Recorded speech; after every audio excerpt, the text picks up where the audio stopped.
and it's my pleasure this morning to introduce her.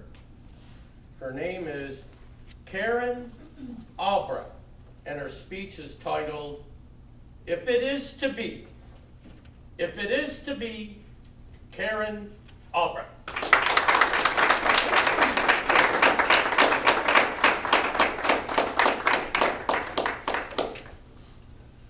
If it is to be, it is up to me.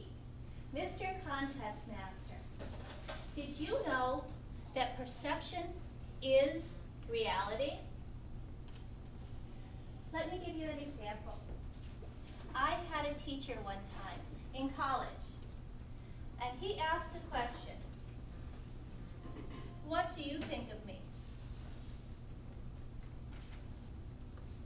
Odd question for a teacher to ask in the middle of a full room of college students, but he was making a point. He wanted us to see that perception is reality.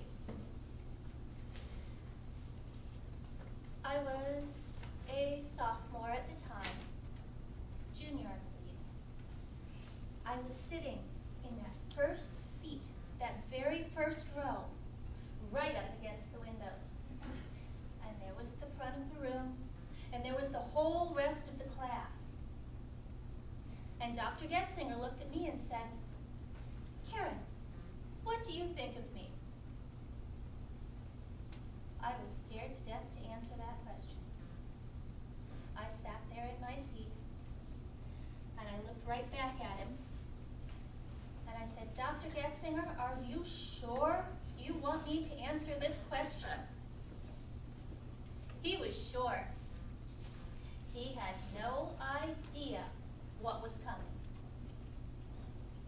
I stood there, sat there, looked him straight in the eye, and I said, Dr. Getzinger, you are probably the best professor in this entire school. You're also a male chauvinist pig. And frankly, I should have you up on charges. But I don't feel like screwing up my year that badly. The comment you made in my journal about how good I looked in that t-shirt, you know, the tight little t-shirt that I happened to be wearing, now, that was your description, not mine. You told me how good I looked in my t-shirt, and how it was the first time you'd seen me like that, since you'd known me. I think that's called sexual harassment. You're still the best teacher in this department, and I learned more from you than I have ever learned from any other professor here in this college. But you're a male chauvinist pig, your opinions are in the dark ages, and frankly, if you tell me again that I'll make a good little housewife, barefoot, pregnant, and happy to be making my husband's dinner when he comes home, I'm likely to stand up and deck you. The bell rang, and I stood up on very shaky legs and walked out of the classroom. Do you think that's how Dr. Getzinger saw himself? I don't. My perception of him is my reality of him. The way I see his actions influence what I think. Now, if perception is reality, how can we change perception? Lots of ways. You make up your mind and just do it. I'll share another story with you. There was this fine Irish gentleman, and he was a Protestant. He fell in love with a sweet little Irish girl. She was Catholic.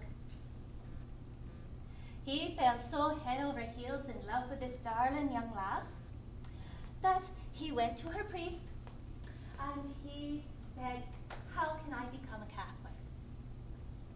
So, our dear gentleman went to classes and he learned all about being a Catholic. And one day, he went up to Father, and he said, "Father, I'm having a hard time remembering that I'm a Catholic and that I'm not a Protestant anymore." And Father looked at him and he said, "Well, my son, just say to yourself, I'm a Catholic, I'm not a Protestant. I'm a Catholic, I'm not a Protestant. I'm a Catholic, I'm not a Protestant." "Oh, thank you, Father. Thank you so much." And off he went back to his lovely bride. Now, Father decided one day he was going to pay a call on the new couple. It was a Friday in Lent. And for those of you who are not familiar with Fridays in Lent, Catholics are not supposed to eat meat. Father walked into the house and he said hello to the lovely bride, and he went,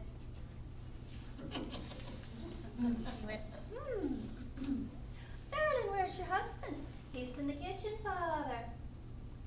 Father walks over to the kitchen, and he sees frying in that pan something he should not be seeing in a good Catholic household in Lent.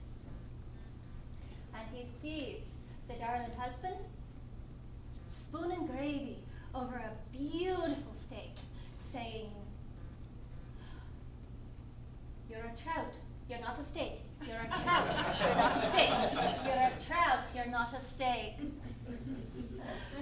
Perception, reality. What do you believe? What do you see? You know what? If it is to be, it is up to me. I can make those changes in perception. And the more I change that perception, the more I change my reality. I challenge each one of you today to change your perception, to change your reality. If it is to be, it is up to thee.